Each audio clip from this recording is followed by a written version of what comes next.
Hawk Talk with President VanWagoner.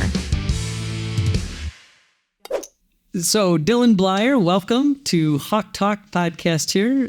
So happy to have you join me here for some conversation, and we'll just go ahead and jump right in. So if you don't mind, share a little bit about where you were born and what it was like for you growing up. Yeah. Well, I was born and raised in Utica, and when I was younger, I moved up to Holland Patton, and that's where I spent most of my grade school career. Mm-hmm. Graduated in 2014, and thought I'd go along the same trajectory as my great uncle and aunt, go to RIT. Okay.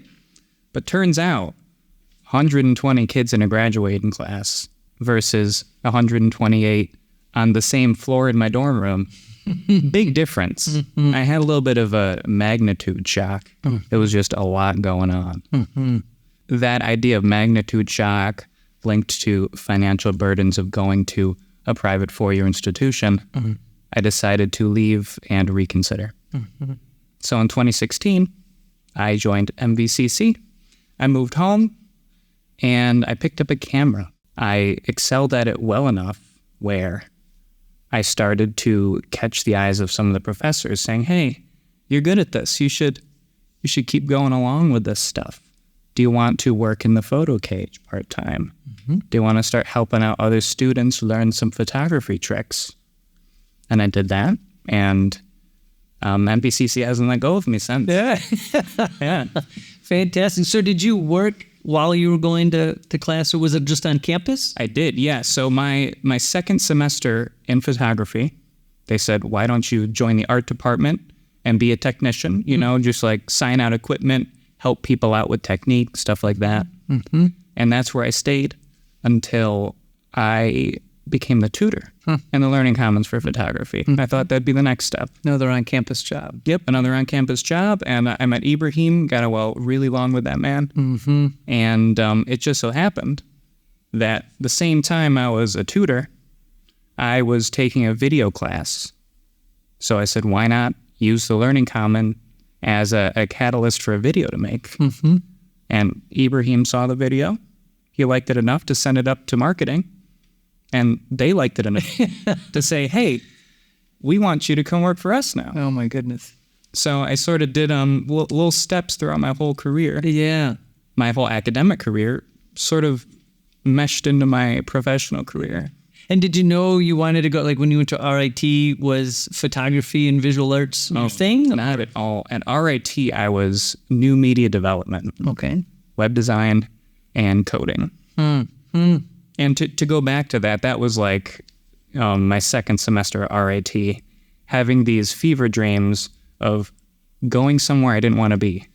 Just like having these ideas of typing behind a desk for the rest of my life. Mm-hmm. You know, the Matrix black and green code, and didn't fit with me. And so what were your classes like as you went through? Did you go full-time, a mix of full-time and part-time, depending on the semester? I went straight full-time. Okay.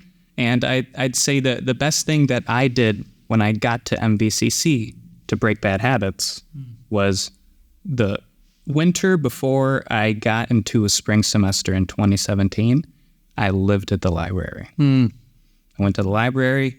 Sometimes I'd even check out books. I'd just pull one off the shelf and read it for a few hours. Just to build that muscle. Just to build the muscle of reading and learning and taking in information. Mm-hmm. And that's one of the reasons why I think I excelled so well at photography. Mm-hmm. And going through that experience here at the college, did you run into any challenges of any kind? And if so, what were they, and how did you resolve? Yeah, well, fortunately, the moment I started attending here was the same year that MV started to push hard on their student success and their student support advisors. Mm-hmm. And I met Rachel Golden, who was mine, in one of my classes with Christine Miller. Mm-hmm. And she put it out there as an open invitation. I'm here to help you, academically or non-academically. I'm in the Learning Commons. Come stop by. Mm-hmm. And as I mentioned, I was a tutor there. So I easily just walked into her office and said, hey, I need some assistance with some things. And that happened to be finances and budgeting. Mm-hmm.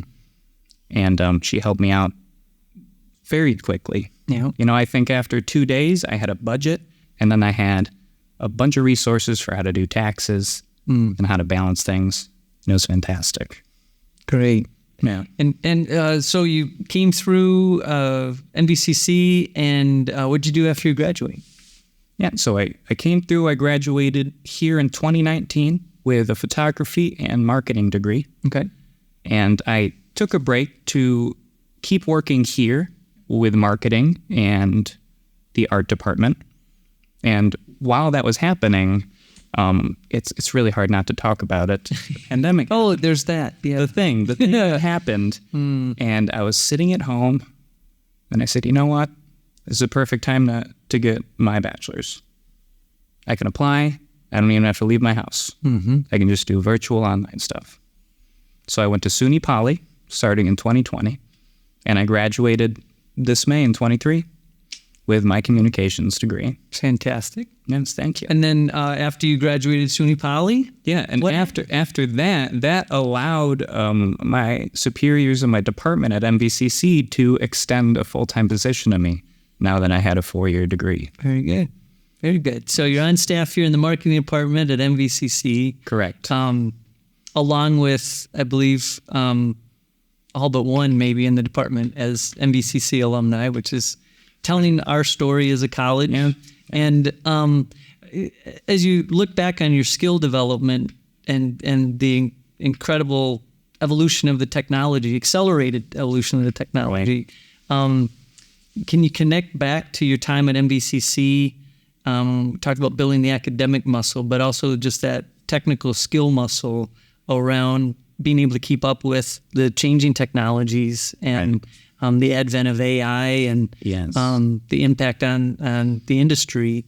Talk about the linkage there of what you learned at MVCC that helped you prepare for such a changing environment. I got to say, I was very fortunate to run into the individuals I did here, because from leaving RIT, which was my dream school, let's say, I had my family history went there, and leaving there and feeling distraught and saying, I'll just go to my local college.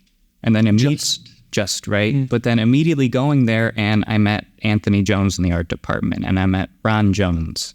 And at some point along the way, I met Todd, and I started working with him. And those three individuals very early in my career here really inspired me to tell me that I was good at something. Hey, Dylan, you got the know-how to do this photography stuff well. So we're going to keep helping you. We're going to keep pushing you. We're going to give you opportunities because you deserve it. And that felt really nice. That felt really good. Cool.